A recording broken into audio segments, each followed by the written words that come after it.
Good afternoon, everybody, or good morning or good evening, depending where you are at the moment when this AICA seminar is taking place. Welcome to this research meeting convened by AICA Slovakia. Titled also Postcolonial, as you all know, this gathering is the second in a series of webinars prepared as research events that are leading towards the publication Anthology of Critical Texts from V4 countries, published after 1989, which is forthcoming this year, later this year, 2023, and which is being prepared jointly by AICA Poland, Slovakia, Hungary, and Czech Republic, co-financed by the Visegrad Fund. My name is Hlavajova. I'm a member of AICA in Slovakia, and my role today will be that of a host of this research gathering. In my daily professional life, I'm an organizer, researcher, educator, curator, and founding general and artistic director of BAC, which stands for Basis for Actuele Kunst, based in Utrecht in the Netherlands. Well, BAC is a forum of sorts, if you will, or why not a basis for art, knowledge, and social action, engaging in the practices of thinking about how things are, then practices of imagining how things could be otherwise, and then seeking ways how to collectively build the imagined. Or if you will, how to live these imaginaries as if they were possible. These practices are driven by contemporary urgencies, and without doubt, so is our research gathering today. I'm mentioning BAC for one particular reason, and that is that throughout our work at BAC, especially in our publishing work, we have been organizing something that we called public editorial meetings. Something perhaps of relevance when it comes to our session today, as much like with the public editorial meetings at BAC, I would like to see this gathering today as an opportunity for collective thinking. Rather than a number of individual presentations for one another, I would like to encourage us to think together with one another. This is indeed an effort, or public editorial meetings are indeed an effort to make research public, which is quite a challenge in its own right. By means of collective negotiation around urgencies, or negotiation perhaps driven by the urgencies of the contemporary, and navigating the world collectively from our respective knowledges and experiences. Of course, I am sure, I know we're going to articulate the past and present in a very critical way. That's what we do. But I also hope we will share with one another knowledge and energy, in spite of the way of the world in this state of perma-crisis and number of entangling, interlocking tragic crises all around the world. But I really do hope we can move together forward propositionally. So not only articulate the world the way it is, but indeed try to seek contours of the world we want, to use very simple terminology around this. And in the abstract for this session, I propose a method of retrospection, of speculative thinking, drafting the contours of the world we want, as I said, and building together the toolbox for such an endeavor with and within the realm of art and thinking and social action, and then seeking to understand how we are already engaged in aesthetical political experimentation beyond the realm of what perhaps some of us might deem impossible today. Before engaging such pathways in more concrete ways, a couple of thank yous. I'd like to thank a number of people who have greatly contributed to making this event happen. In particular, Malgorzata Kazmierczak, who's Vice President of AICA Poland, Kata, who's Vice President of AICA in Hungary, Karolina Bayley, Hughes from AICA International, and Lýdia Pribišová, who's the President of AICA in Slovakia, who also took great care, I have to say, of the preparation and coordination of this seminar. To be sure, I really want to thank everybody who joined this gathering. All of you, welcome one more time. Then very personally, I'd like to thank thinker and artist Oleksiy Radinsky for our conversations between Oleksiy and myself on the postcoloniality in the context of Central and Eastern Europe, around which I've been initially extraordinarily skeptical. And want to thank Oleksiy also for his determination to help me understand. And the second person that I would like to personally thank is my former student at the University of the Arts in Utrecht, Julia Elias, who organized a crucial panel at the back titled The Essential Labor of Survival a year ago, challenging the art institutions in the West like BAC around the question, what do we really do to fight imperialism, Western or otherwise, especially vis-a-vis the war in and on Ukraine, and thus vis-a-vis Russian imperialism and colonization. And last but not least, I would also wholeheartedly want to thank the webinar participants. Today, Svitlana Biedarieva, Rado Ištok, Katalin, Timár, and Karolina Kolenda.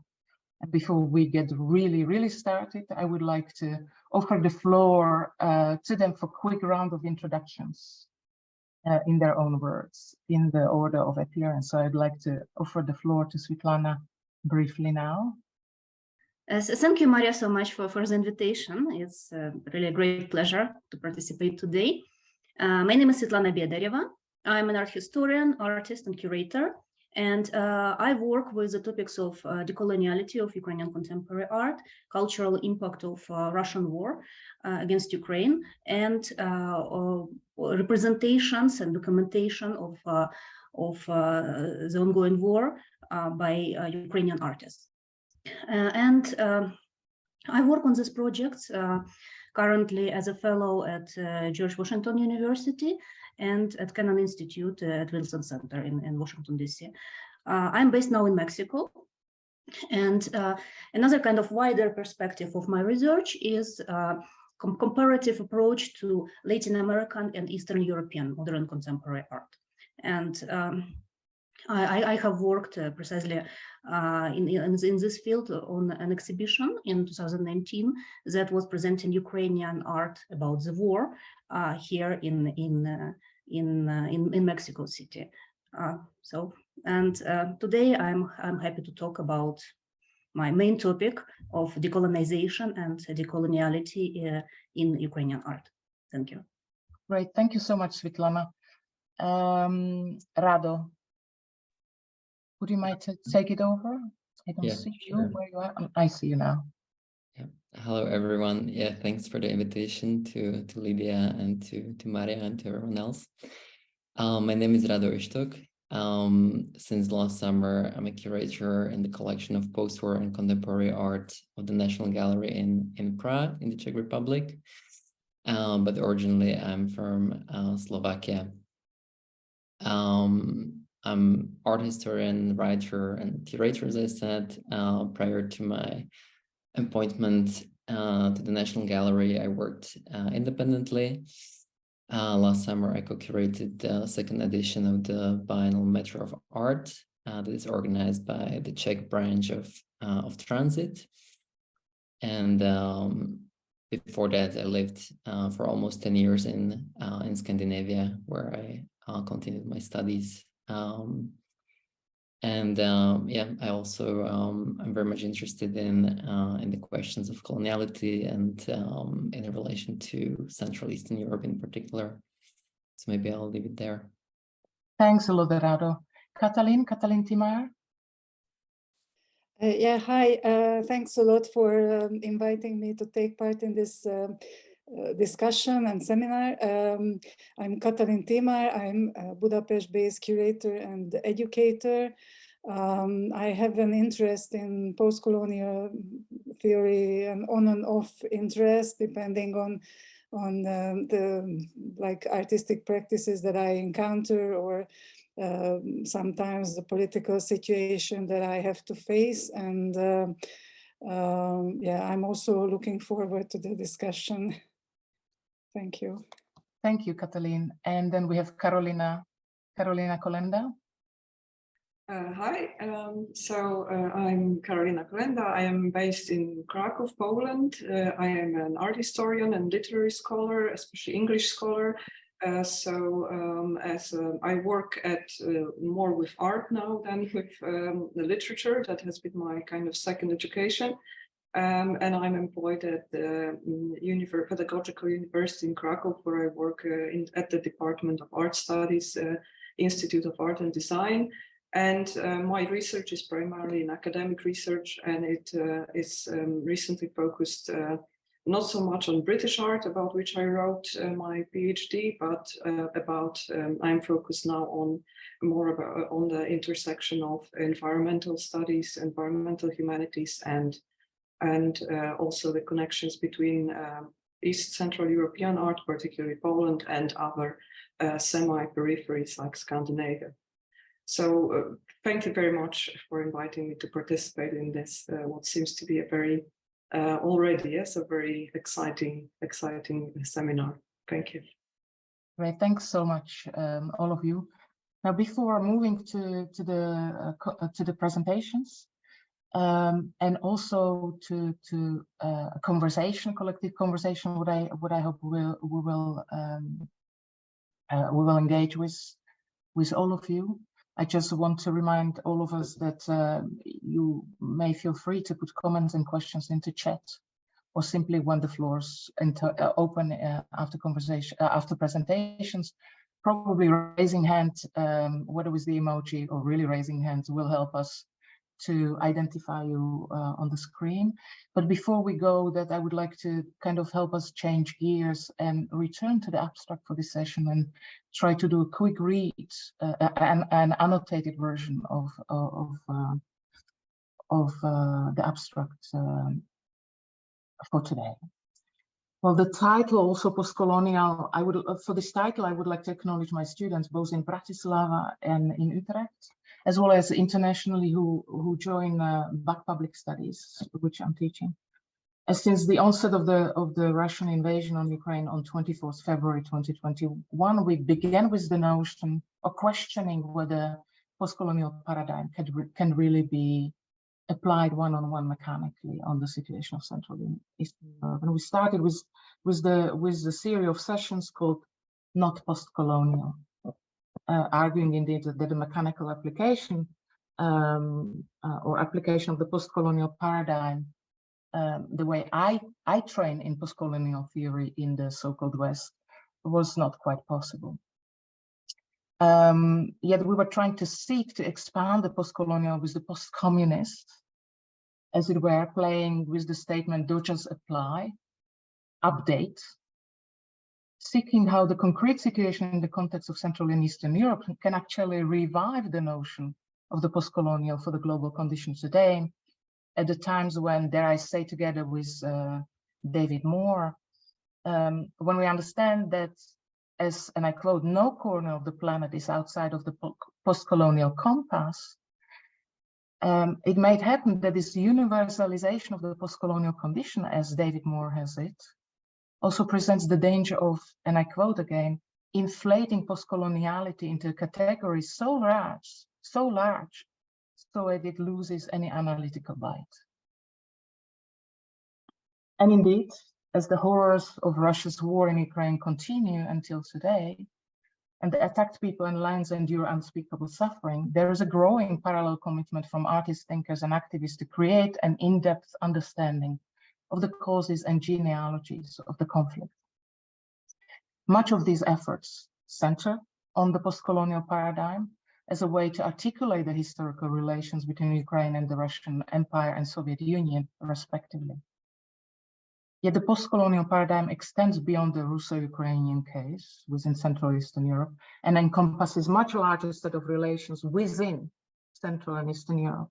There are, of course, myriad of such instances and articles one could locate, not merely on the colonial stemming from Russia or Soviet Union, respectively, towards the countries within its zones of influence, but also transversally across the so-called Central and Eastern Europe. And I will only mention one that has really somehow taken my breath away, having grown up in former Czechoslovakia. This is with thanks to my colleague Jana Gerzhova, who presented this text to me. It's written by Milena Bartlova on the colonial relation of the Czech Republic towards Slovakia within the former Czechoslovakia. The article is titled Malý, ale náš kolonialismus, tiny but ours, our colonialism. It's extraordinary text, which indeed offers re-understanding of the relationship between Czech and Slovak republics to great within Czechoslovakia to great extent. And indeed, if arguments about Russia as colonizer justly abound, there are studies that recognize other internal neighbor and transversal colonialisms across this part of the continent in the 20s and early 21st century. Yet other voices question the validity of the postcolonial as the principal designator, especially in relation to the so-called post-communist condition, arguing that the post-Soviet can be neither excluded from nor equalized with the post-colonial discourses. They call for a nuanced analysis of a wide array of ideological, social, ecological, and economic dimensions that are also post-colonial, yet extend beyond the remit of contemporary post-colonial theory. Titled also Postcolonial, of course, this AICA Roundtable is convened in order to inquire in the conceptual underpinnings of such a post-communist post-colonial. Now, this term is not entirely new. For example, David Moore, whom I already mentioned in his excellent essay titled Is the Post in Postcolonial, the Post in Post-Soviet towards post-Soviet ? Toward a global post-colonial critique. He uses the term of the post-Soviet coloniality. And I could also take the project Former West, which I directed for almost a decade, which went on to exploring an intersection between two temporalities of the Western oppression, if you will, simplifying, cutting corners, but for the sake of time, the post-colonial and the Cold War colonial, if you will, which started off from two crucial texts at that point: Boris Groys's The Post-Communist Condition, The Post-Communist Condition from 2003, and next to it, Hughes and Weser's Post-Colonial Constellation, also from 2003. And we did arrive at the notion of the post-communist, post-colonial from here, because both texts actually argue that the post-communist does not belong to the post-communist world only, as much as Hughes and Weser argued that post-colonial constellation encompasses the entire world. So at the intersection of these two texts, we were seeking where do they meet and how, so that we could better understand the crises of the world today. That said, today we will focus on issues such as the specificities of the core-periphery relations, the notion of othering as not real others within the context of Central and Eastern Europe, and the common front in relation to the so-called West, despite the colonialisms within. Now, expanding post-colonial thought along these lines, the contributions today will discuss ways to rethink the extant myth of modernity and modernization in Central and Eastern Europe in order to retrospectively open itineraries for thinking forward and out of the present, one filled with so many entwined crises, including the horrors of war in our own courtyard. With this, I would like to offer the floor to Svitlana first. Thank you. Thank you so much again, Lýdia and Maria, for the invitation. And it's my pleasure to present today at this important event. And my today's presentation will be dedicated to the decolonial situation in wartime Ukraine as seen through art. And the title of the presentation is also Decolonial. And first, I would like to explain my vision of the relationship between the postcolonial transformation and decolonial release as applied to Ukrainian culture. And I will also analyze the impact that the war of Russia against Ukraine had on fostering this process. So in this presentation, I would like to argue that notions of the post-colonial and the decolonial are not interchangeable in terms of the war and history between Ukraine and Russia. Rather, they're reflecting two different stages of liberation from entanglement. While the notion of post-colonial denotes the situation immediately following the colonial experience and anti-colonial struggle, taking on all the implications of colonialism to reinterpret them, the notion of decolonial speaks about the final process of dismantling the colonial narrative.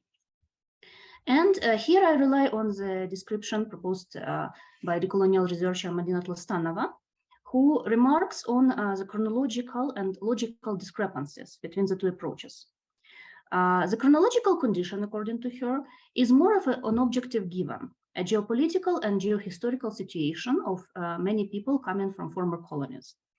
The decolonial stance, in its turn, is one step further, as it involves a conscious choice of how to interpret reality and how to act upon it.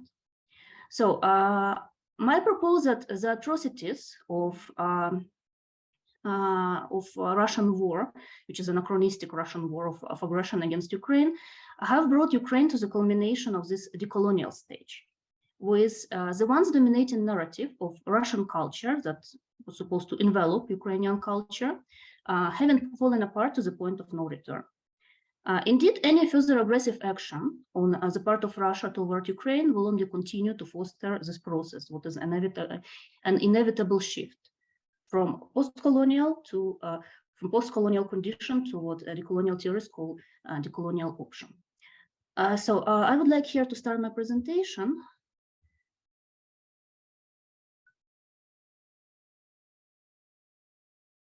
And show some examples of Ukrainian art that I will analyze in this context. So the main marker of such a turn from the post-colonial condition to the decolonial option is the loss of ambivalence with Russia's unequivocal aggression against Ukraine. Post-colonial ambivalence is interpreted by post-colonial scholar Homi Baba as occurring when the oppressor and the oppressed share similar features. And the dominant culture infects its colonial domain with its own cultural identity. The post-colonial ambivalence in the context of the Russian war, as reflected in the language, is discussed in the project by Leda Nakonechna, which is called War in Ukraine. The artist produced a series of typed texts in which she explores how language structures are conditioned by particular political positions and modes of thinking.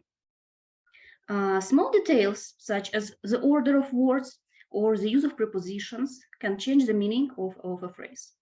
In every example, and the series consists of 3 works, the artist uses 3 related phrasal structures, where the meaning has been profoundly transformed to reveal how linguistic cliches reflect underlying paradigms. Such as, for example, to the left, we find civil, crossed out, war, on, crossed out, in Ukraine. Then on the frame, the armed conflict in the east of Ukraine. And the title of the work is Russian-Ukrainian War. So there are like the three levels of description that the artist took from media, from another period of the hybrid war of 2015. And to the right, we see this in the center, a punitive expedition in Donbass, anti-terroristic operation on the frame, and the title of this particular work is Hybrid War. The ways in which these phrases are constructed make clear the points of view from which they are generated, how they distinguish between the subject and object of the aggression, and expose particular ideas either promoted by Russian propaganda or conventionally accepted by the Ukrainian mass media. These phrases are not related to the specific use of the Ukrainian or Russian language. Rather, the syntax and vocabulary form the intended meaning. Though made in 2015, the work remained relevant in 2022 already beyond Ukrainian media sphere, because Ukrainian media sphere already kind of got rid of this ambivalence. But beyond Russian propaganda and the Western media alike often describes the war as a conflict, in effect belittling its importance and blurring the reality of the actual situation. So as the situation following the 2022 full-scale invasion has shown, Russia's strategy has relied on a similar type of understanding of the situation. That is, Russia's hope that Ukrainian society has this intrinsic hybridity and this intrinsic ambivalence, and that Russian propaganda would lead to Ukrainian support of Russian aggression in Ukraine's own territory. However, the Ukrainian resistance against the invaders confirms that mediatic reality is very different from the real status of the things. The Ukrainian people's struggle against the Russian war is a testament to the fact that ambivalence is not characteristic of Ukrainian society anymore, and any cultural hybridity is dissolving, marking not only the end of the debate around postcolonial ambivalence, but also the birth of a decolonial culture. Okay, and I propose that this process is constituted by the formation of new knowledge as a new epistemological basis instead of rethinking the entanglement, as in many preceding projects that address contested historical memory, but creating instead new narratives. For example, the recent work by Evgenia Belarusets is threefold, as it combines text, photography, and installation, and presents an important combination of documentation and simultaneous memorialization of the war. While the invasion is still ongoing until now and danger is still imminent. In her book, War Diary, that she recently published, in her book, The War Diary, that she recently published, the artist presented her eyewitness dispatches from Ukraine in the first days of the full-scale invasion, forming her testimony to the ongoing ruination in the form of a personal diary. She also produced a reportage photo series documenting the effects of the invasion on everyday life in Kyiv in February-April 2022.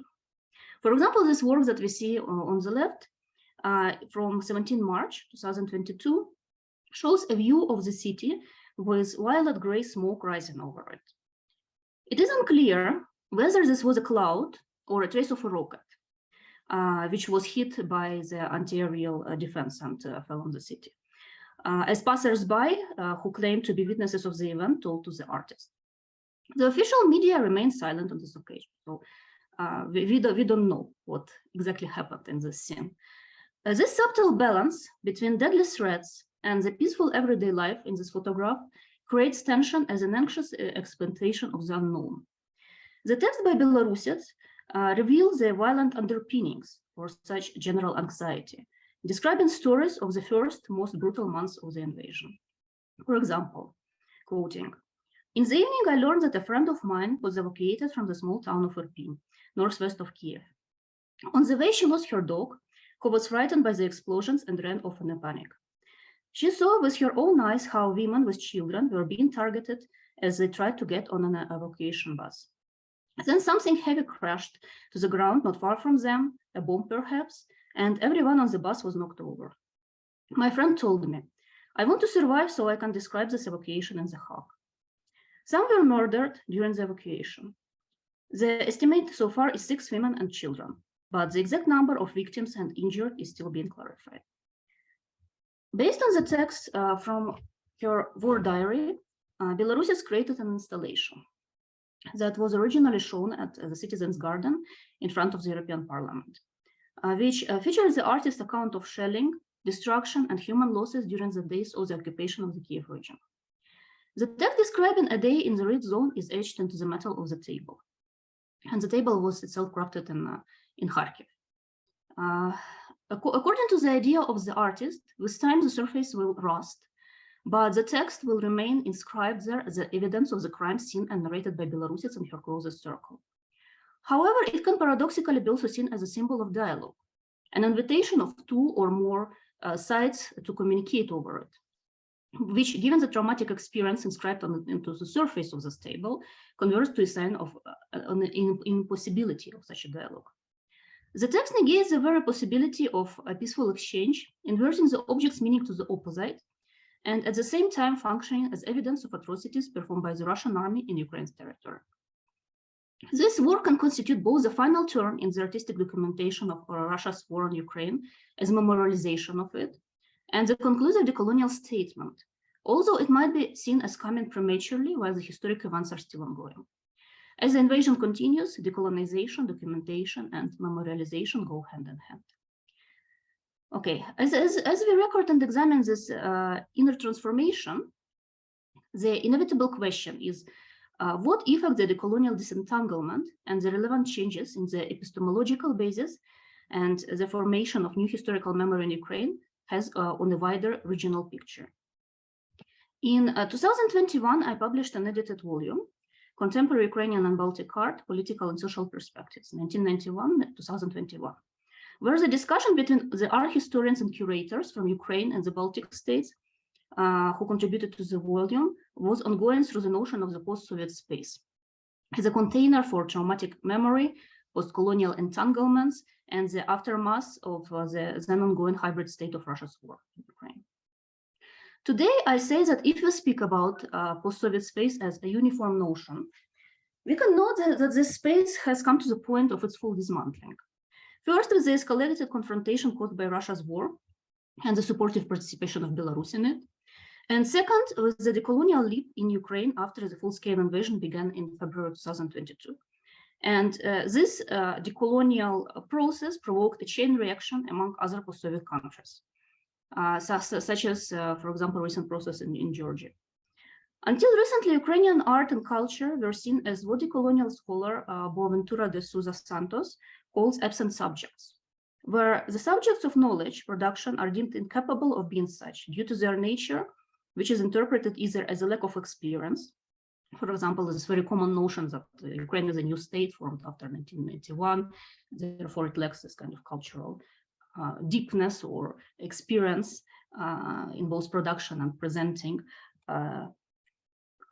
in cultural production, lack of authority, or simply being unintelligible for dominant knowledge structures.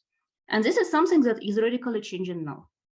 This includes a transition from a post-colonial, slow, step-by-step cultural transformation that we witnessed before the beginning of the full-scale invasion to a rapid decolonial cultural shift. The radical change when the post-colonial situation in Ukraine has been replaced by the process of decolonial release after 2022 must be reflected also in tectonic shifts in academic research and teaching both on Ukraine and in Ukraine. And the important aspect here is the necessity of the development of new methodologies and new languages of description and analysis as part of a decolonial epistemological process, which is rooted in the creation of new narratives. I propose that both postcolonial theory and decolonial theory have their limitations in the analysis of the particular Ukrainian case, as they were formed in a different context of coloniality. For example, that of Latin America or that of other countries of the global south. And they do not fully reflect on the characteristics of Ukrainian former entanglement. For example, such characteristics as a shared border with the former colonial state, the anachronic recreation of the imperial ambition and the colonizer's position by Russia in this current time when the empires of the world already have fallen, and Russia's borrowing of the Soviet Union's Cold War time propaganda narratives of anti-imperialist struggle while being an imperialist formation per se. So to conclude, I would like to say that it is essential to develop a theory beyond the post-colonial and decolonial dichotomy, together with a methodology and terminology, which could correctly position and discuss Ukraine's situation. And I believe that this would also benefit a wider study of Eastern Europe. Thank you. Thank you so much, Svitlana. We'll return to your presentation after the round of presentations. Fascinating and number of questions that I, am really excited to ask. But we're going to do the round first. So I would like to offer the floor to Rado now. Yeah, hello again. So yeah, after Svitlana's presentation, I think we're just gonna move to what, Maria, you can correct me, what do you call it, the open editorial meetings or? Public editorial meeting. Public editorial meetings, exactly. So I'm just gonna share like few notes and things that this conversation, or like the preparation conversation which we had before last week, and some other conversations and projects that I've been involved in over the past maybe like 2 years or even more years, where that kind of brings me. And so as I kind of already said in our internal meeting, which we had last week, I think I'm moving more away kind of from this understanding of East Central Europe as post-colonial. And I think it's very interesting what Maria kind of mentioned as the departure point for former West, and kind of thinking about Boris Groys on the one hand and Akwe Invader on the other hand in the early 2000s. And I think there was such a kind of, because I'm also kind of different generation, I think, than most of the panel. So I think I wasn't really I wasn't on the scene kind of back then. And also have a very different relationship to the socialist period because I'm born in 89. So it's not something, that is part of my my lived experience. And I think that together with other things makes me kind of look even deeper into the history. And I didn't mean it today as a kind of like rhetorical exercise only, but I want us to think like what kind of differences between colonialism and imperialism there are, and what the conflation of these two can mean, and maybe how misleading this can be for our conversations. And I don't think actually that I've been going through different definitions, and I don't think that the colonialism and imperialism are always kind of clear-cut definitions. But maybe we can say that the colonial history in a way starts in the so-called age of discovery, so kind of the last 500 years, while what we understand is kind of like imperial practice is something that goes back to ancient Greece, ancient Roman Empire, etc. And why I think this distinction is important for East Central Europe is because kind of the space in which we are operating is kind of the ruins of three empires, I would say, or I mean, I think we can agree on that. It would be the Austro-Hungarian Empire, the Russian Empire, and the third empire is the bordering, the Ottoman Empire. And I think that this is very interesting for me because, with the Ottoman Empire, parts of former Yugoslavia were also part of this empire, and all these three empires were basically expansionist empires which did not have overseas colonies, unlike let's say France, Great Britain, the Netherlands, Belgium, etc. But all of these empires also kind of largely expanded in the era of the so-called New Imperialism, which is dated, despite the fact that it's called the New Imperialism, it's, let's say, from 1880s until World War I. And some historians or anthropologists, such as Dan Hicks, would even call this period World War Zero. So that's kind of the 30 years before World War I. And I think that in a way where we are today is defined in a large way by this period. And we kind of like tend to forget about this because I think all of what, also what Maria said about, Czechoslovakia and of course of socialism, all of these layers of course matter, and they are much more recent, and they also have a great impact on where we are currently.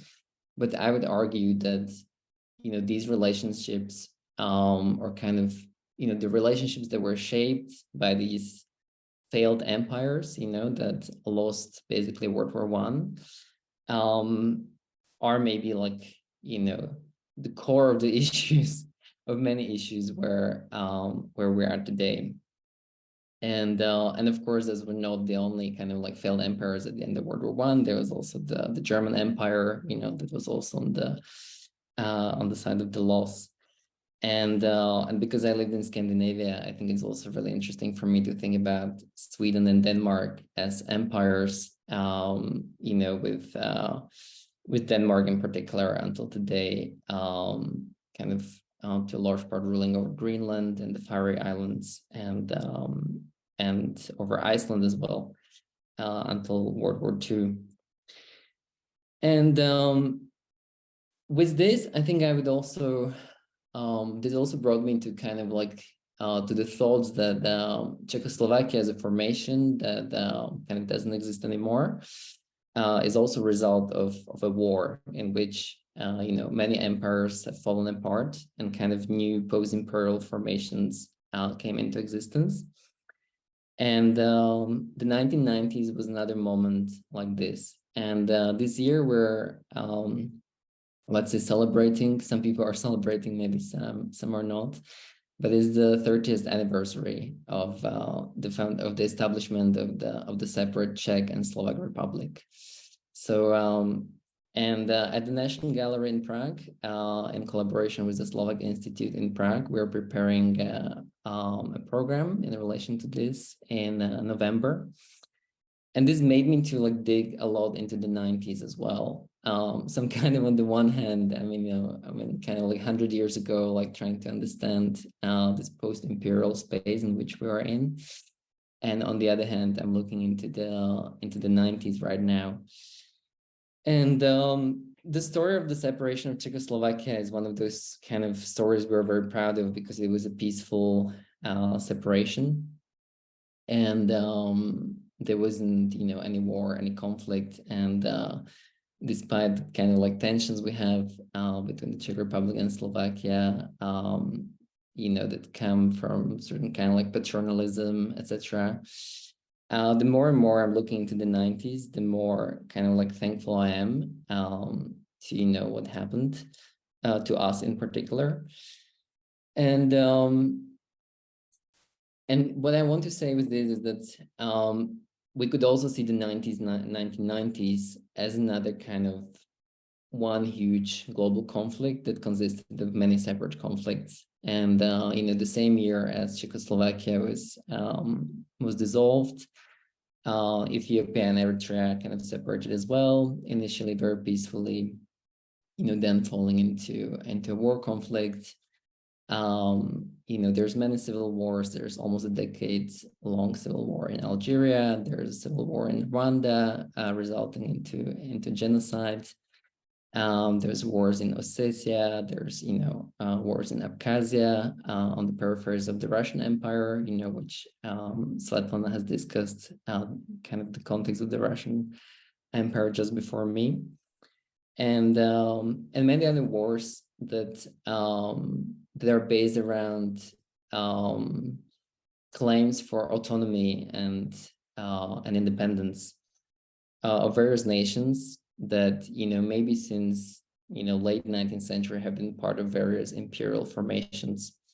So I'd argue that like until the 1990s, and maybe by extension of what is happening in Ukraine until today, we're kind of still dealing with the legacy of the 19th century, which we kind of tend to forget. Maybe particularly us who are kind of more focused on the history of the second half of the 20th century and the beginning of the 21st century. And there's one more thing that I want to kind of in this public brainstorming, which I want to bring into, and which kind of goes back to this kind of distinction between post-colonial and post-imperial.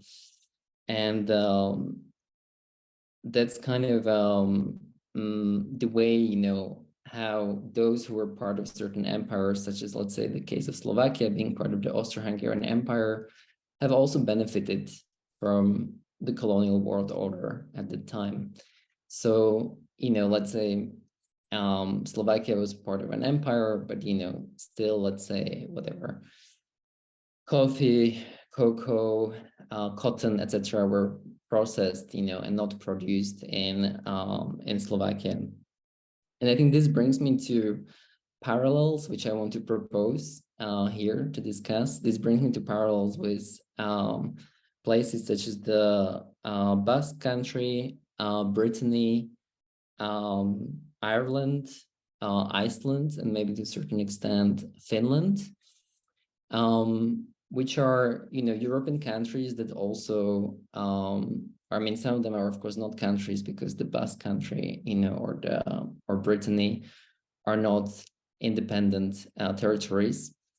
But in the case of Brittany and the Basque country, it's a history of people who have been part of, let's say, of metropolitan France, and have been in position of oppression. You know, like the Breton people couldn't learn Breton at schools, etc. The local culture was suppressed.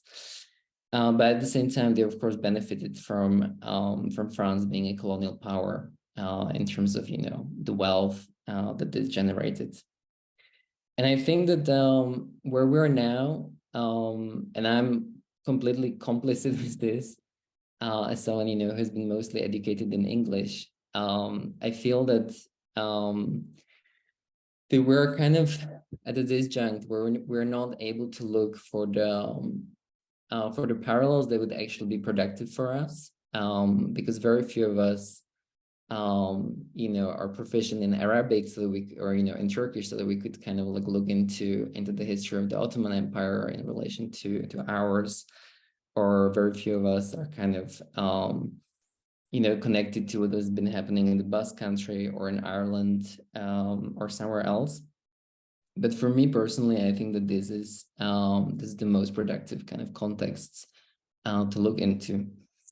And I have one last thing to say before I pass on the word to the next speaker, and that's a quote from Paulo Freire, who became kind of topical now in the Czech Republic because a new translation of his Pedagogy of the Oppressed has been published. And the quote goes, "The oppressed, instead of striving for liberation, tend themselves become oppressors." And I want to think about this in the context of Slovakia, where you know, Slovakia has been to a large extent historically oppressed, let's say within the Austro-Hungarian Empire, to a lesser extent maybe within Czechoslovakia.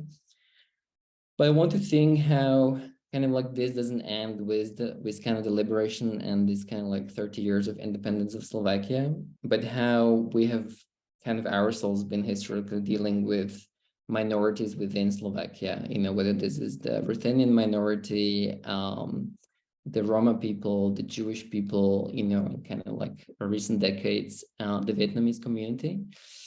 And I think that if in something the call for decolonization is relevant for me, then it is kind of in this larger scope of thinking about how kind of emancipation has to really kind of emancipation and liberation has to be for everyone, and it cannot go just for, you know, like one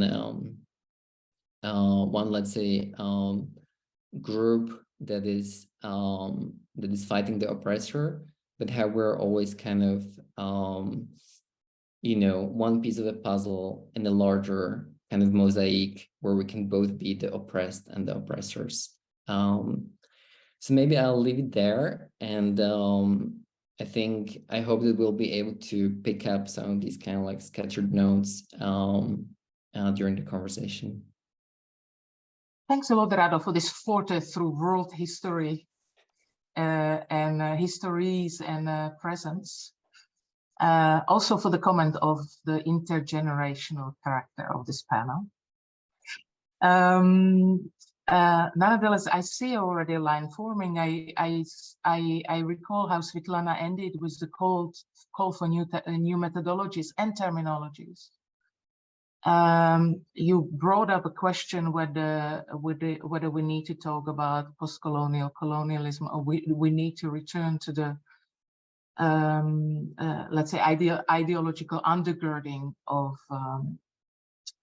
colonialism, which is imperialism, because this is really intense discussion today, because with the Russian imperialism, what we also see is a strengthening of the Western imperialism and other imperialisms in parallel. So absolutely sure that this is necessary conversation to be had.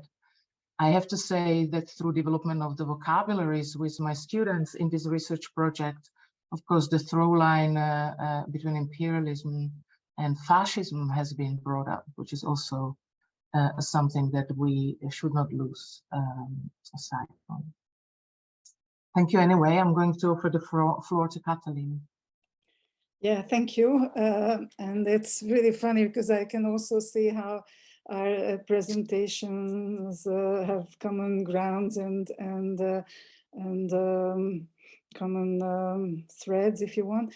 And because I wanted to start with mentioning the fact that my career as an art historian coincided with the fall of the Berlin Wall.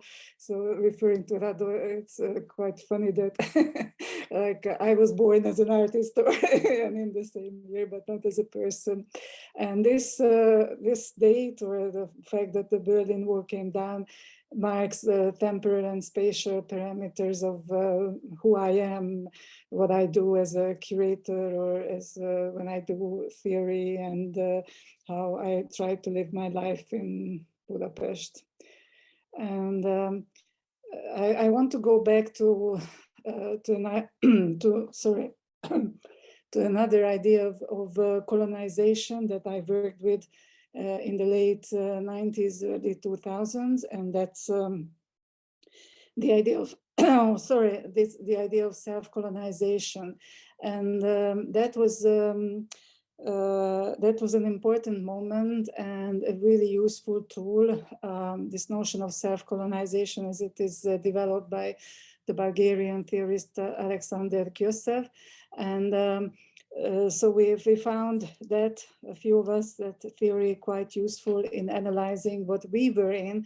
So it's not about to understand colonial relationships or post-colonial relationships. In a way, it's also post-colonial, but it's more about like how your culture or the culture you live in tries to make sense of within, like being on the margins or on the periphery, and how whatever happens, and some of these are quite retrograde developments in culture that we witnessed in the 90s, and it's still on. So this was a useful tool in analyzing that situation.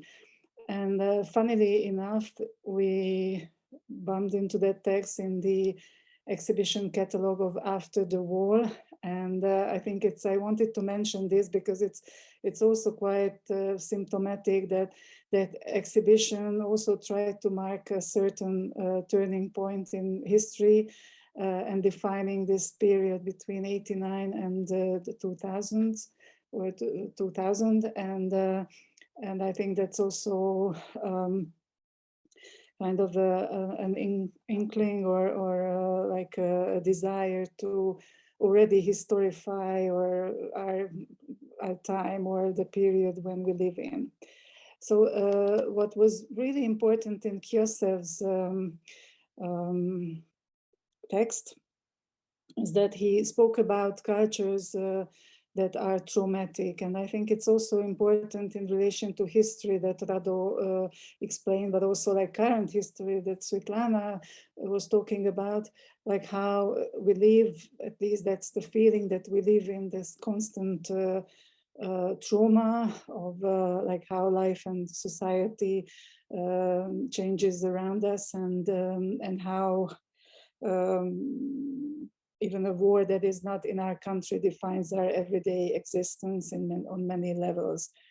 And Kiosev, so when talking about these trauma and like how cultures are born and try to define ourselves, he identified three different aspects, but I want to stress the third aspect, when he reverses this binary opposition of ours and the alien, or we and the other, and or actually, which I should say, we are the other in that context, and like how the colonizer is associated with positive terms like good, beauty, truth, and harmony, and us, or the other is associated with negative terms like chaos, impurity, ugliness, and formlessness. And in this context, it's all reversed, and the colonized wants to sort of reclaim these qualities for itself, and tries to speak of the colonizer in terms of with these negative notions, and I think that this has been important, how national, or the ideology of nationalism appeared in Hungary after the war, and how it's still maintained with a higher and higher degree. And that's also, so I wanted to mention David Moore and his text about the post-colonial and the post-Soviet. I would a bit argue with that, but I'm not going to do it right now as a statement. But it's quite funny how he also speaks of the position of the Soviet Union or Russia, and how Russia defined itself, or has defined itself, in terms of Europeanness or Asianness or Asian otherness, and how it's very often even Russians define or have defined its, I mean, not Russians, but mostly Russian intellectuals define Russia as more as an Asian other, and not so much as a European. I think also somebody else speaks about that, but I'm not sure if it's Boris Groys or not. And that like how this colonial power, the Soviet colonial power, exercised itself in the Eastern Bloc. I think for me that was very instructive to hear Svitlana saying the border, the political border between the colonized and the colonizer, like it's still there. And in most other cases, like in classical colonization, it's this is not the case. It's like we speak of countries that are really far apart. But I think that in this so-called Eastern Bloc, at least in the Hungarian case, the colonizer exercised power mostly as an oppressive, dominant ideology of communism. That was almost obligatory to adhere to or maintain, and with the functioning of a local national government that was subordinated to the colonizer. So it was not like with an army invading the country. I mean, we can argue about that, but let's not go into that now. Or an imposition of the official Russian language, but more in these, let's say, indirect ways that they exercise the power. And I think that was partly the reason why Hungary got rid of the colonized so quickly and also so smoothly and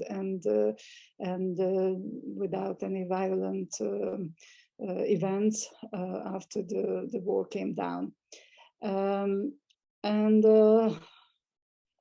Yeah, there was another thing I wanted to mention, which I found very important and interesting to deal with.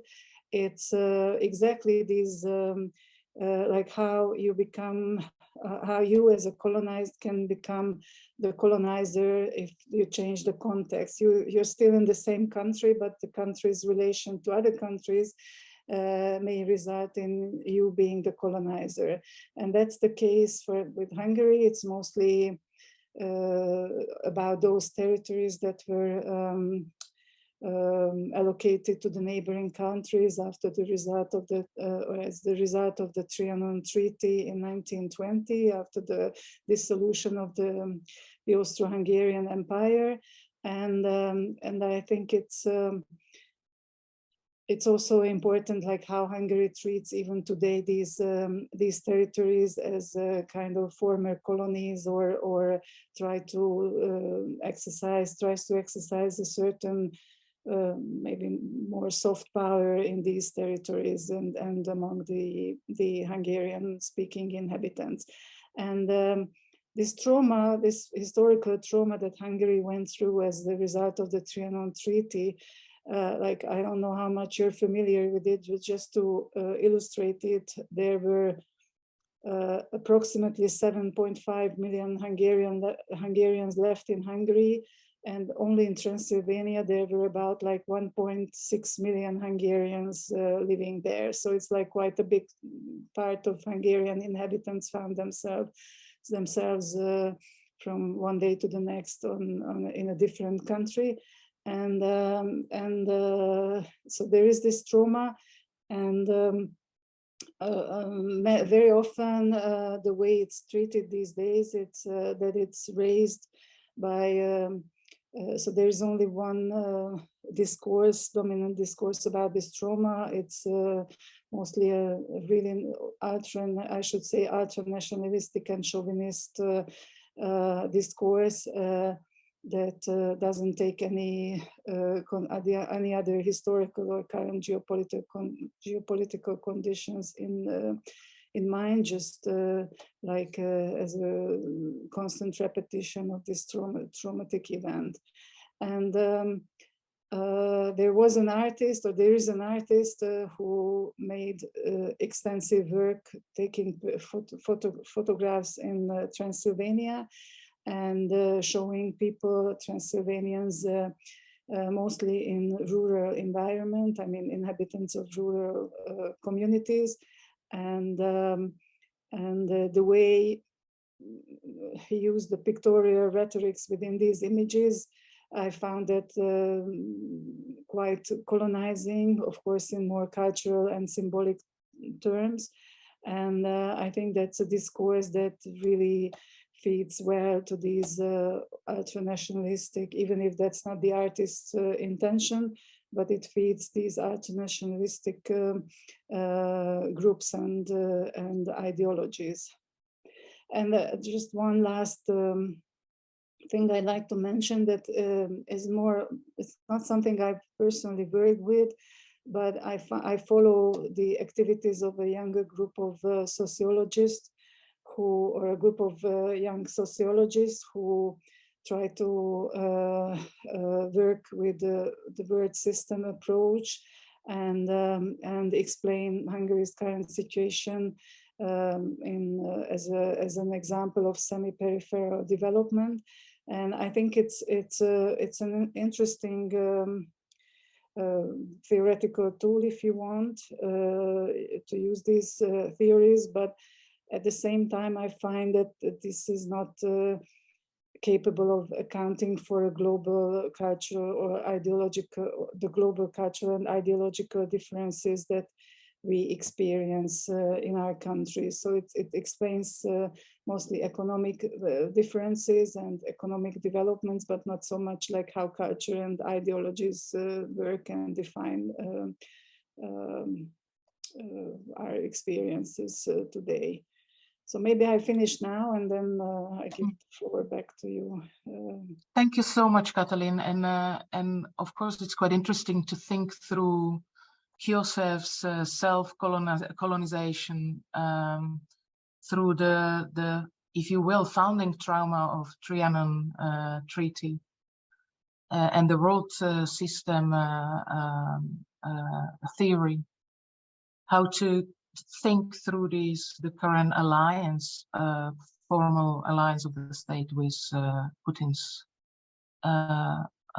oppressive behavior towards Ukraine, supporting invasion, essentially. I'm searching for right words, because this is complex and sensitive subject to touch up in the open online conversation. I'm aware of it and want us to also be aware that anytime we're speaking on open online channels and recording and endlessly putting things online in eternity, that it also defines the level of depth, if you will, of discussion about very sensitive subjects.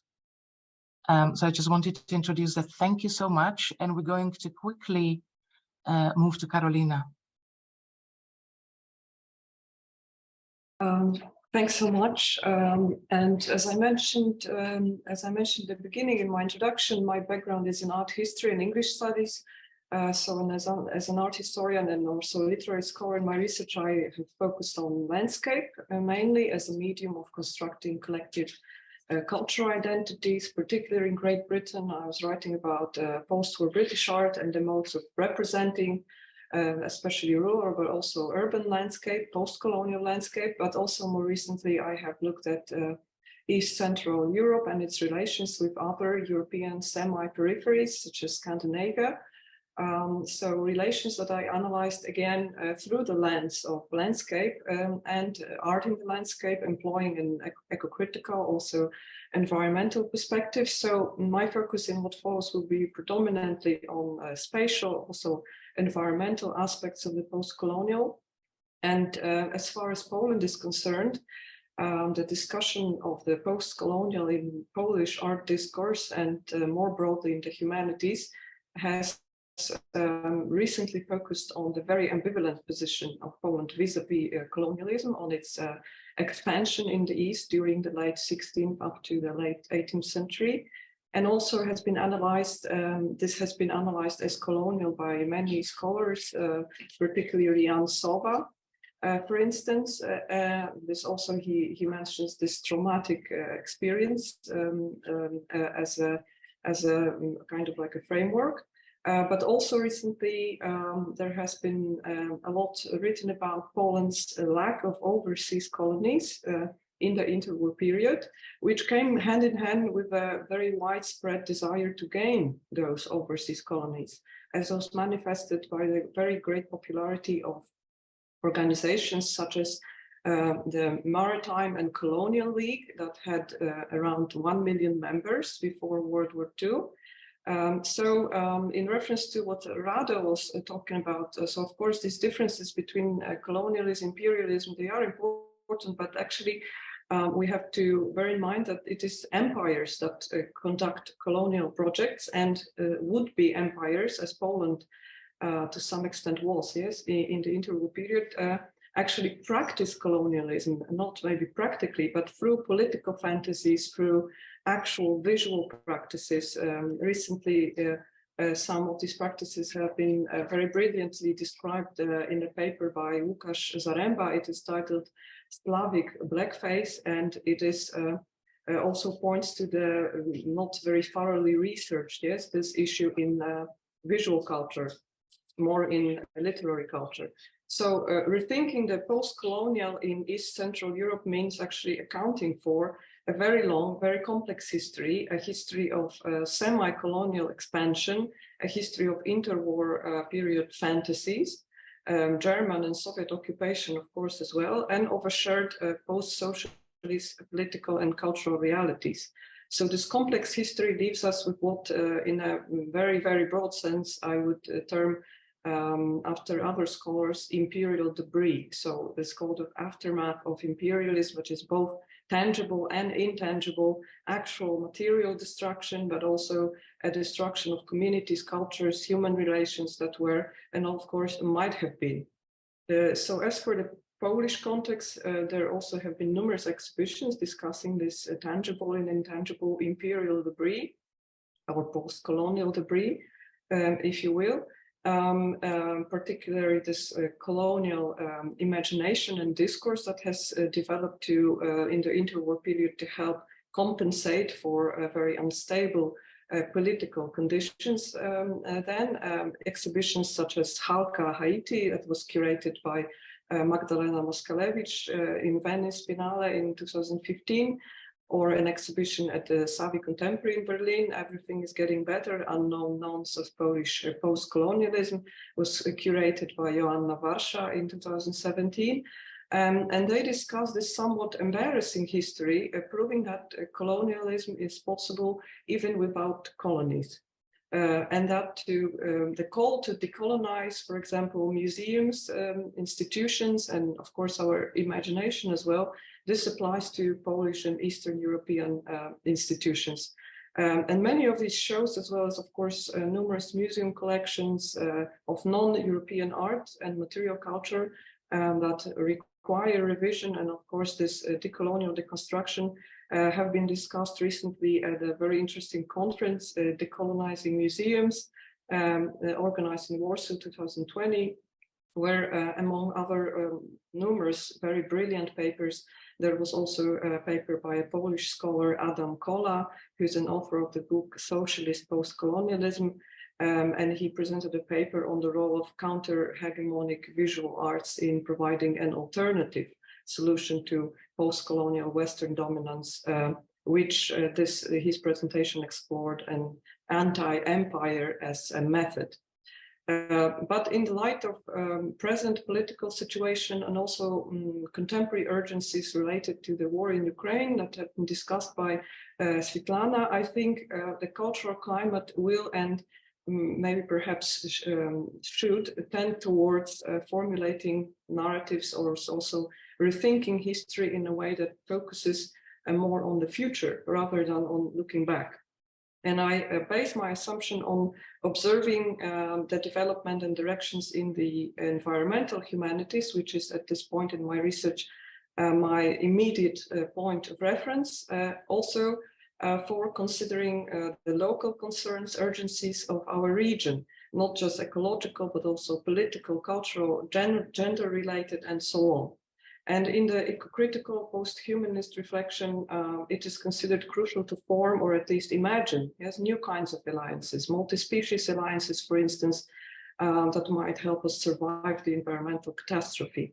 So here the politics and ethics of care are particularly important, care for the environment, but also for other human and non-human subjects, and building networks and relations around common goals, but also those that are connected by our shared environment. So this post-colonial eco-critical perspective has been very important to the environmental humanities recently, because it helps us navigate across environmental issues and complex histories, especially histories of resource extraction under colonialism and global capitalism. And recent research on the post-socialist landscape illuminates a catastrophic environmental history of the Soviet Empire and its aftermath. So regardless of whether the post-colonial is actually useful in talking about the former Soviet Union, yes, or Eastern Bloc, their histories have been shaped by what a scholar, Shari Deckard, has called varieties of ecological imperialism and resource colonization, foundational as it was to the emergence of the imperial Russian land empire, taking new form in the Soviet Union during Soviet state capitalism, and persisting in contemporary Russia's petrol imperialism with its active scramble for resources in Africa, the Arctic, as well as, of course, on the Eurasian continent. But the call to decolonize our institutions also requires a more affirmative project. These affirmative projects could take shape, for example, of potential history, as advocated by Ariela Azelay, and also maybe also the form of what Ewa Domańska, a Polish scholar, calls a rescue history. And Domańska focuses on rescue history and defines its goals as giving a voice to the periphery, which is Central Europe, but also focusing on a practice to install a form of local history, potential existential, but also affirmative history, with a very strong ecological aspect to it. So Domańska claims that the main goal of this rescue history is actually to rescue the future. So with the climate catastrophe, humanitarian catastrophe, political catastrophe that we have been observing recently, I think we will need not only those programs of cultural and educational support that have already been kind of in ongoing, for example, for Ukrainian artists. And also we not only need these promises of military aid or solidarity and unity, but also we need more affirmative programs, yes, for, as Donna Haraway calls it, yes, staying with the trouble. And this trouble is this, I think, this imperial debris that we have been observing, tangible, as I said, and intangible. And I can see these kind of new alliances forming on the kind of intersection of thinking about post-socialist or post-colonial and also kind of trans-regional alliances conditions. For example, in the Nordic Baltic countries, we could observe a lot of initiatives, research projects undertaken by museums, universities, the academia, and so on. We have seen an exhibition and a whole research project, Decolonial Ecologies, Understanding Post-Colonial After Socialism at the Latvian Center for Contemporary Art, and a project From Complicated Past Towards Shared Futures, organized by institutions in Riga, Vilnius, Budapest, also Łódź and Malmo. So this shared future, I think, both political, ecological, also has been a backdrop of a recent research project initiated by Maya and Ruben Folks called the Socialist Anthropocene in the Visual Arts, where they investigate art as a means of illuminating the potentialities, yes, of the socialist Anthropocene, and also interrogating how non-Western and eco-socialist epistemologies and practices can open new routes to an ecological transition.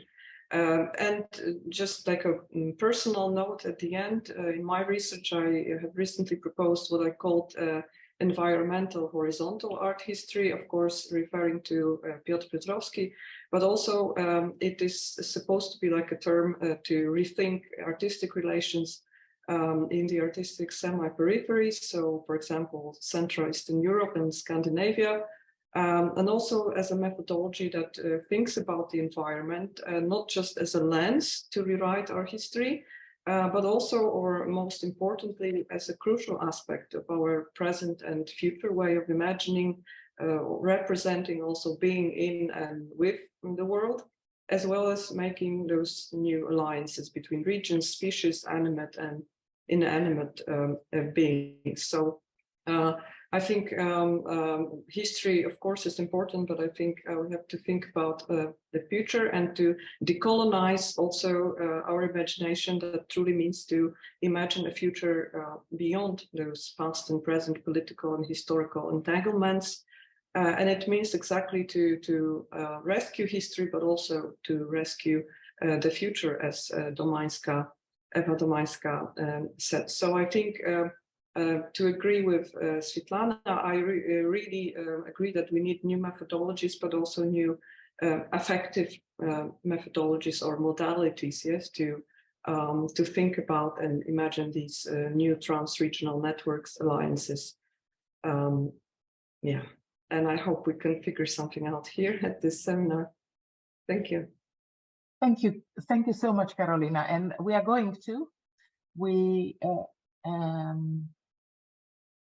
had 4 fantastic presentations.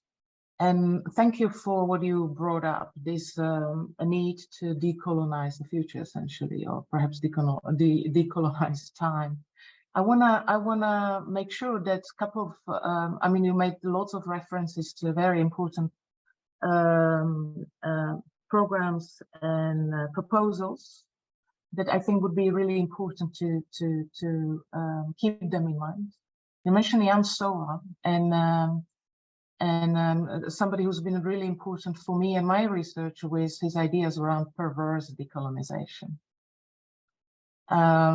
There's a publication edited by Ekaterina Gegot, David Reef, and Jan Sowa called The Perverse Decolonization with a question mark. But it actually refers to what's happening at this culture moment around the globe, and the rhetoric of decolonization, or rhetorics of decolonization, are weaponized by autocratic regimes, as we witness this today. And they also quite intensely refer to what they call phantasmagoria of culture practices around the notion of decolonization. You returned at the end of your presentation to Svitlana and her call towards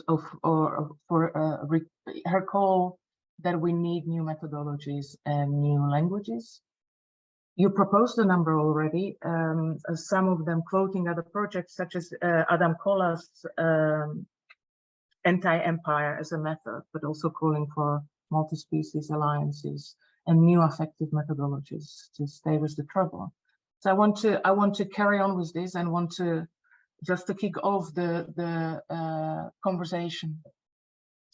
I would like to return to Svitlana because you ended up with a call for new methodologies and languages or perhaps vocabularies.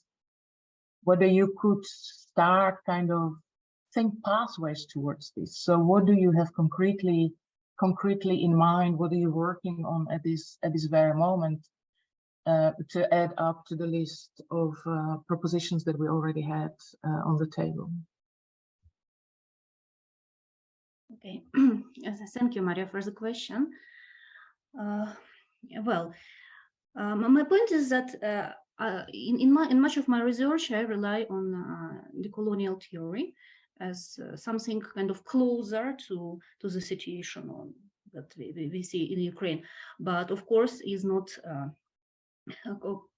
also conceptually, paradigmatically, and geographically is not fully applicable to the Ukrainian case. And first and foremost, because the colonial theory relies on this dichotomy between modernity and coloniality. They claim that modernity was a project, and they count modernity from the conquest of the Americas, because these are mostly Latin American scholars who work on this topic.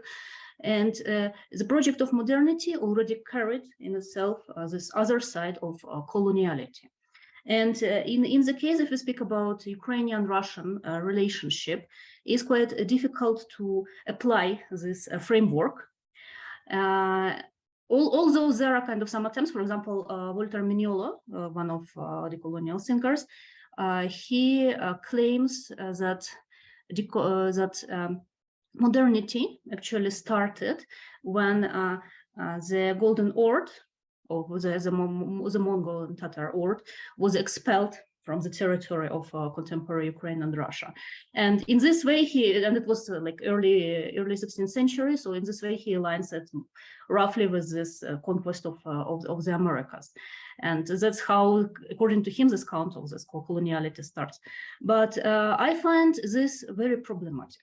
And especially because also, if we speak about conquest, we speak about something that is on distance, and kind of something that the colonizer needs to kind of to overcome this distance and to bring his very distant culture to a distant land. This is not the case of colonialism as applied to Russia and Ukraine, because they have been always neighbors and they shared the border.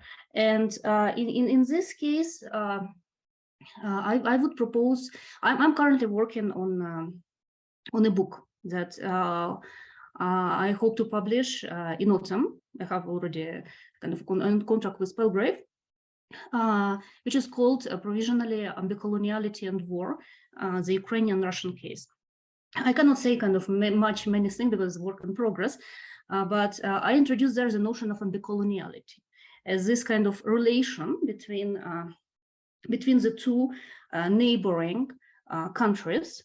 And I propose there departing from this notion of self-colonization by Piosov precisely, but Piosov speaks about countries that colonize themselves without this kind of external influence, but rather like through the internal impulse. In this case, decoloniality is something different, is an exploration of how actually Russia, in the contemporary conditions, is adherent or is kind of makes itself dependent from Ukrainian situation, and through this continuous reference and exploiting this connotations of relation to Ukraine, they kind of symbolically represent themselves as a type of symbolic colony. So it's still a work in progress. So I wouldn't speak about this kind of in big detail, but that's what I think precisely is needed to rethink first through the ideas that the dichotomy of modernity, coloniality doesn't work here in full, and second, that the geographic proximity is also something that it needs to be taken into attention. And from this, the development of new methodologies need to depart, at least in the particular case of the binary opposition between Ukraine and Russia. Thank you. Thank you, Svitlana. In the extension of this, you referred to Mladina Tlostanova in your presentation. I recall quite a remarkable text that has been so influential in my thinking. I believe titled "Can the Post-Soviets Think?" I don't know whether you're familiar with this on coloniality of knowledge. I wonder how you look at this, and in connection to Karolina's mention of Adam Kola, who is actively talking about a refusal of Northwestern epistemology, if I can name it this way, building on Bonaventura de Sousa Santos's proposition of another knowledge is possible, and addressing the idea of socialist postcolonialism through this other sort of epistemologies he's calling for. And you were similarly calling for other epistemologies and showed examples. I would like to note that your examples were not really focusing on the year 2022, but you really quite consciously, I think, used the year 2014 as a marking point, so annexation of Crimea rather than active, if you will, invasion of Ukraine by Russians. So for you, that's the marking point. But could you say more about the other epistemologies in this respect, whether in connection to Tlostanova or how you've been thinking through this? So. Okay, thank you. Classical decolonial theory, in its basis, is an epistemological project, is what Vignolo says, and also Mladina Tlostanova is part of this research group who precisely shares this point of view. And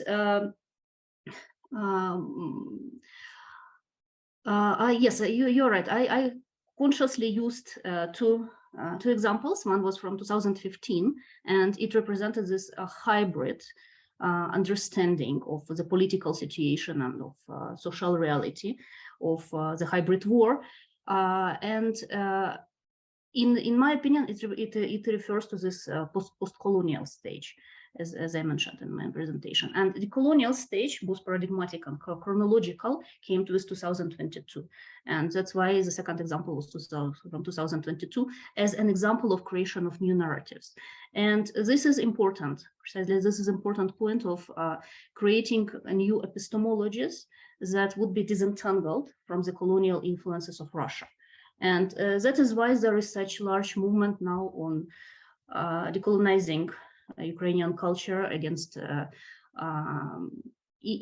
historical influences of Russian culture, and all these reconsiderations that at some point is criticized as kind of radical, but at some point they're needed because this is precisely something that helps to create this epistemological basis. Now, Bonaventura de Sousa Santos, he when in his book, which is, I think, a very important book, which is called Cognitive Empire, he speaks about epistemologies of the South.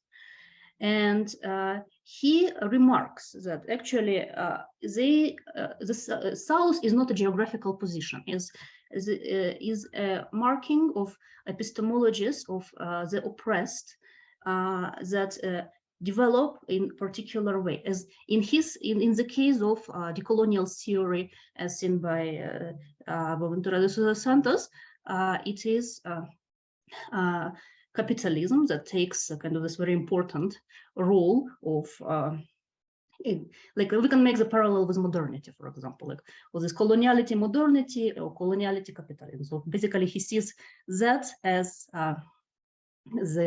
this how to say like taking heritage from the modernity project. And he says also that basically the epistemologies of the South can be present in the North if the northern countries actually accept this structure. And here the problem that I see is precisely this opposition between socialism and capitalism, which is very intrinsic and a very important part of understanding the political reality here in Latin America, but in many cases is not applicable to what to the countries of former post-Soviet space. This is what, for example, Vitaly Chernetsky, the literary scholar at the Kansas University, he called Ukraine post-colonial in the Second World, referring to this Cold War divisions between First World as the United States and the West, Second World as post-socialist bloc, and the Third World as a neutral. So when we change this kind of perspective and we turn it towards precisely opposite and say opposite counterparty, and say that the Soviet Union was actually an oppressor, then this decolonial theory doesn't precisely work. But what we can borrow from it is precisely this idea of creating an epistemological basis and of creating a new narrative, but in different way. Thank you, Svitlana. I would like to ask other speakers today on the methodologies. But before doing so, I want to encourage everybody to either put the questions or comments in the chat or actively ask questions.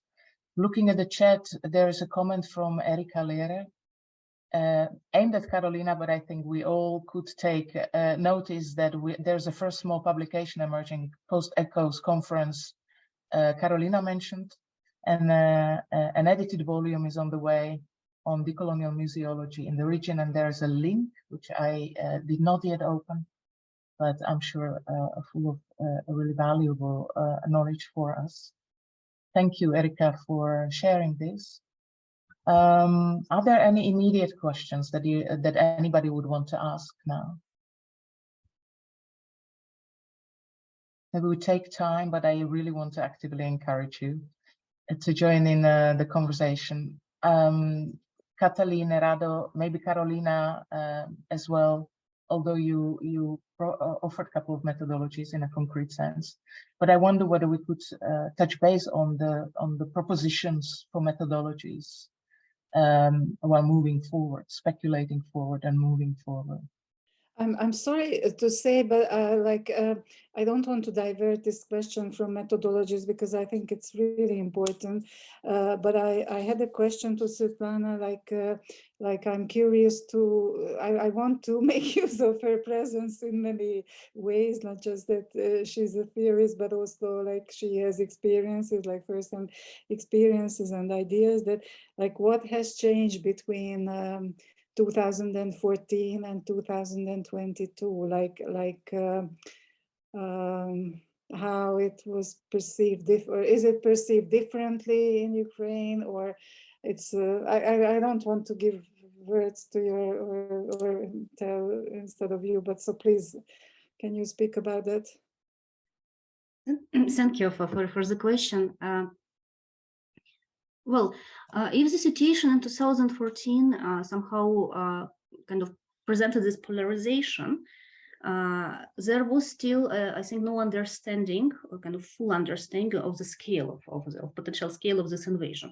Like there was this, the east of the country occupied by Russia, Crimea occupied by Russia, but kind of the potential of this war of aggression was not that visible for this 80 years between 2014 and 2022. So basically, no one believed in Ukraine that Russia will attack in 2022. And in this way, when the full-scale invasion happened, it provoked some kind of a confusion between all these processes of precisely release from this entanglement, because it simultaneously emerged anti-colonial struggle in its most direct way, like with weapons in hands. There was a necessity of anti-colonial struggle, and at the same time, all these decolonial processes, they started to unfold much more faster than they were before. Because before, for example, if you think about the loss of the communization, we can see that actually the intention of dismantling of this post-colonial, colonial and post-colonial narrative were going through the visions of the past, and kind of turning to this past in order to remove the symbols of official symbols of the Soviet Union from public spaces, for example, or dismantling monuments from Soviet time, which was, of course, also kind of very controversial for its moment. In 2022, this kind of transposition of responsibility to the contested memory and to the legacies of the Soviet Union, it finished, because it became clear that the contemporary Russia, although it claims to be the heir of Soviet legacy, is actually an aggressor that acts not through the politics of memory, but through very direct politics of direct violence. And I think this was also something that triggered this decolonial process in terms of a kind of more direct opposition and to Russian narratives, not only through the memory projects, but through kind of contemporaneity, more contemporaneity linked ideas. Thanks. Svitlana. Katalin, there's still this question on methodologies, but there is also in the chat question addressed to you from Lýdia. Thanks, Lýdia. The question is, how do you think the situation of self-colonialism or colonization affected the artistic language, and whether it can still be perceived today? Thanks for the question. It's not so easy to say or to answer it. I'm not sure how self-colonization has affected artistic practices. I don't really see that much. There was a debate around the 2000 or early 2000s about like how theory is a field of self-colonization in Hungary, but then it died quickly. I don't know. I don't think it influences the artistic practices that much. I can't think of an example when it does. And methodologies, like I need a little bit of thinking about that, because I think it's, for me, that's a really tough question. Like I've been trying to look for different explanations and theories, and not just in the arts, but as I said, I follow the activities of these younger sociologists and everywhere, like not only in Hungary, but also everywhere I come across with some ideas. I try to see how that could be a way of establishing a new methodologies, and I'm not sure I have an answer for that. I'm sorry. This is you know, a moment in our practice of collective thinking, trying to figure out what those methodologies are, and it's indeed a struggle to figure out and contouring, if you will, the world otherwise. I'm going to go to Irina Denkman's comment question in the chat, which I would assume is addressed to everyone on the panel. Thank you, Irina. Some countries, former members of Soviet Union, do not want to be considered as post-Soviet country. For example, Ukrainian Wiki refers to post-Soviet notion as a journalistically coined term. And there's a question that is being raised, post-Soviet for how long? Question to all the speakers, what do you think about it? Have you ever heard that? I mean, I will not take it away completely, but I think that there is this kind of common confusion between the post-socialist and the post-Soviet, because I think that us kind of on the panel kind of have maybe different understanding of Eastern Europe than kind of many people from the West, and there's often this conflation between what was post-Soviet and, you know, like there's so many times in my life I had to explain that Czechoslovakia has not been part of Soviet Union, that I can't count it anymore. So for me, like the post-Soviet is really something that applies to the Baltic countries, and of course the question, you know, what's the kind of expiration date kind of on that for how long we're going to be, or they are going to be post-Soviet and we're going to be post-socialist. I think that's a very good question. But I want to use this opportunity to hijack back the conversation to the methodologies. And I want to say that I think although I want to have a conversation with you at some point whether Czechoslovakia was part of Soviet Union or not. Some country occupied by Soviet army, and maybe Lýdia, this is a call to you that we might want to look at thinking retrospectively this sort of history. Technically, you're right, of course, but the question is, what does it mean to belong to something? You know, is military occupation instituting that sort of quote unquote belonging to the Soviet Empire. Zone of influence, Soviet zone of influence, that's the terminology we have. But that was a call for future conversation indeed. But please go ahead with the methodology.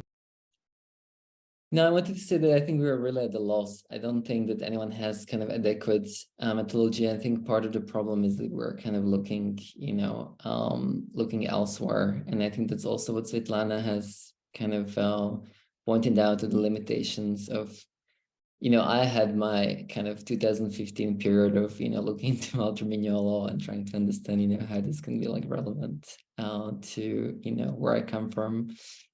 And I think, you know, that brings me back to kind of like attempt to re-articulate what I said at the beginning, that it's really, you know, like what starts with the history of the conquest, you know, conquest of the Americas. It's a bit different history, you know. Of course, like Karolina is right, that we are also part of that history through, you know, like different, like, you know, through in various ways. I mean, and I have been kind of in the past years very much kind of invested in understanding those ways as well. You know, how, let's say, artists in Czechoslovakia in the interwar period have kind of copied colonial imagery from Germany, from France, you know, from the UK.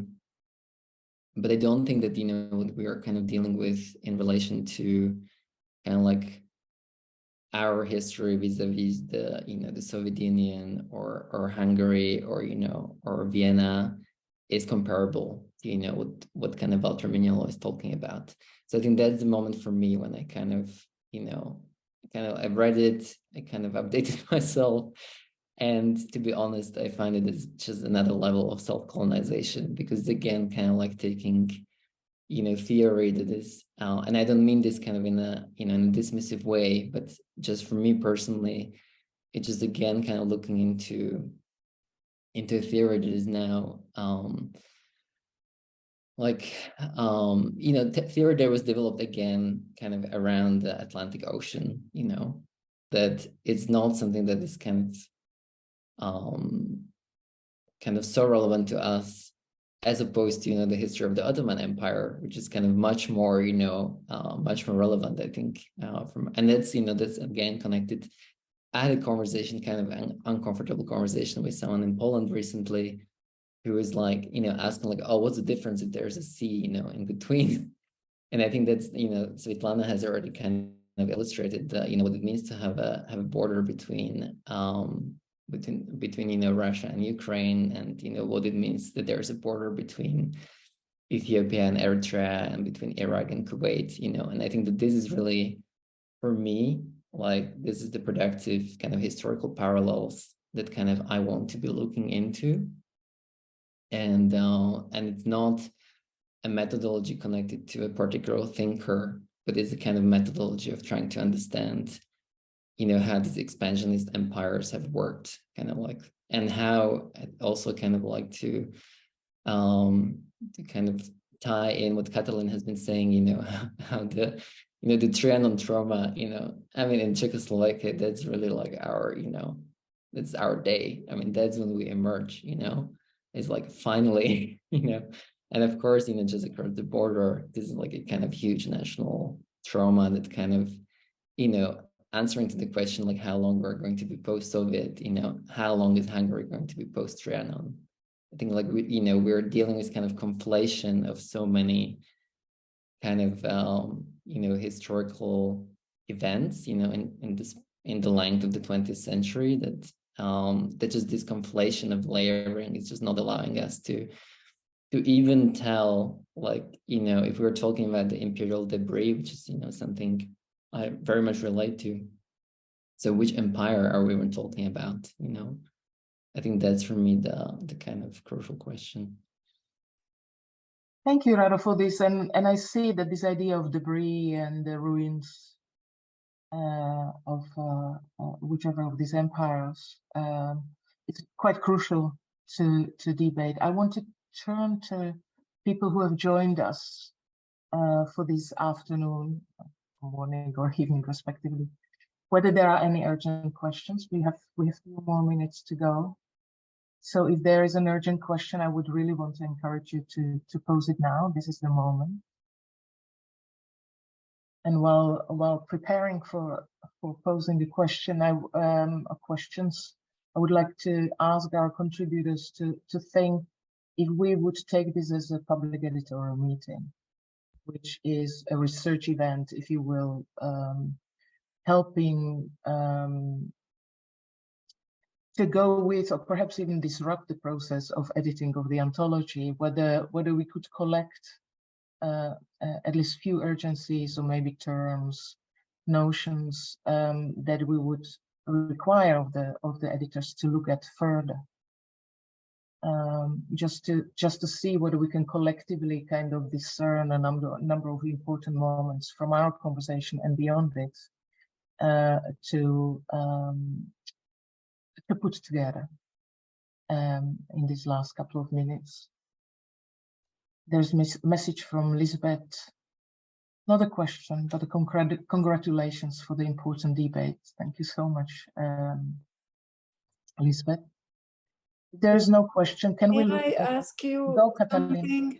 something, because I thought it would be also interesting to hear you or your perspective, like you, as you explained it in your first intervention. You've done quite a bit of with the post-coloniality, or you work with these questions, and I think that was an important turning point in dealing with this when you did Former West, and like how you see that today, and how do you see that there was a methodology that you could develop in kind of decolonize the West, or, or how the West can decolonize itself, or whatever. Thank you, Katalin. It may not be the right place and enough time to touch upon this. Of course, Former West project stemmed from very similar ideas that we're discussing here, but we did not or have not really used the notion of decolonization quite for a reason of, were we already there then around 2008 when we started with the project, see as this notion of decolonization is just used just about everywhere, to the extent that we lacked capacity to understand how it is employed and how to protect such important practice, decolonial practice, from being indeed appropriated by a variety of totalitarian regimes, autocracies, fascist movements. Yeah, so we were looking at this reversal of meaning, the usage of the notion of the decolonial at that time, and we decided to operate within the temporality, or two temporalities: colonialism in larger sense, and Cold War in much more compressed temporality.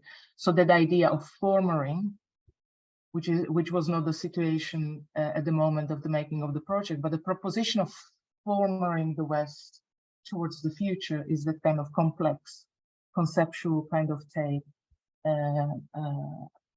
we used at the time.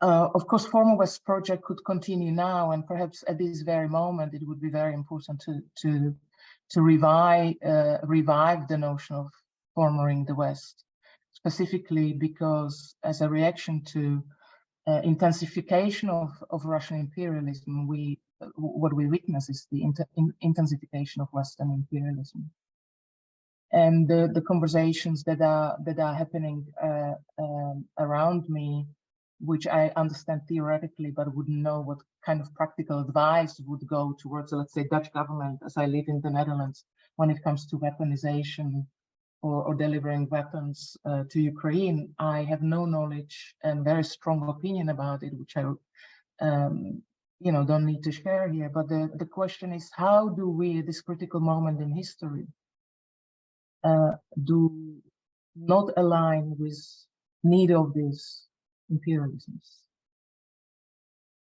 And this is extraordinarily difficult question, very difficult way of living it. Of course, the discussion of non-alignment, which is an existing movement, of course, since the 1960s, how to unhinge the notion of non-alignment to exclusively from exclusively nation states, and think non-alignment, not aligned with any imperialism of any sort, including Western imperialism, at this very moment, is one of the toughest questions. And I think if I were to offer from within Former West and my own kind of intense affective state around what's happening at this very moment, of course, war in Ukraine is also for our discussion, at the center. But we need not forget multiple other wars that are continuously ongoing around the world. I think this would be my recommendation to the editors of the book, to look at the possibilities of thinking non-alignment at this moment in history as a crucial position. I'm not quite sure whether I answered your question, but indeed, in very few minutes we have left, which is precisely 90 seconds. I would like to do a quick round, and there is a comment from Alison Green. This has been a fascinating conversation. Thank you to all the speakers. Does anyone have a reference for decolonizing temporality? This is bearing in mind the discussion of localizing decolonial theory. I'm working on exhibition time in East Asia, but I'm finding many of your critiques useful. There are many. If I may, from my own institution, we organize a project called No Linear Fucking Time. It's a citation from a graffiti on the wall after one of the demonstrations across many demonstrations across the United States in 2021, which in full said no cops, no jails, no linear fucking time. And on this occasion, we published on BAC website a quite rich source of newly commissioned and existing texts about decolonizing future, decolonizing time in this respect. So this might be a useful source amongst many. This is quite a rich territory for a discourse and debate at this very moment.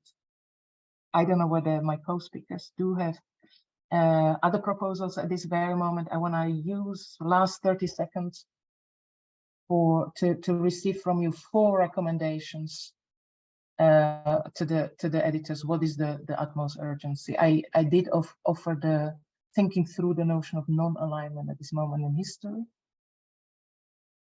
Would you want to propose something else, Katalin, Rado, Karolina, Svitlana?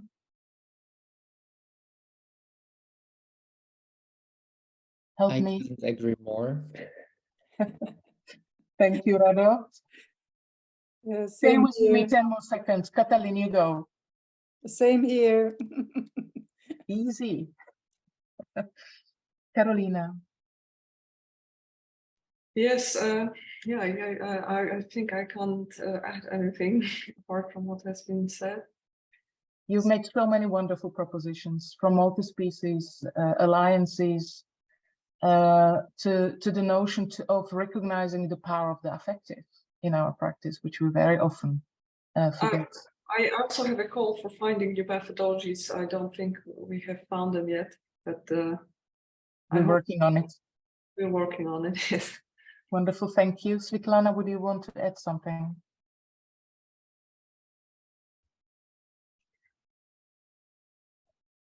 Well, I just would like to thank for this great discussion. I think it was a really interesting debate, and I just want to add that I think we need to continue kind of working among different perspectives, and precisely in relation to methodologies, I think it's important to have the different perspectives, and I think that. And I look forward to future collaborative projects, and I would be very happy to take part in them. So thank you very much. Wonderful, Svitlana. Thank you so much. Thank you, everybody. Thank you for the words of praise and thank yous also in the chat.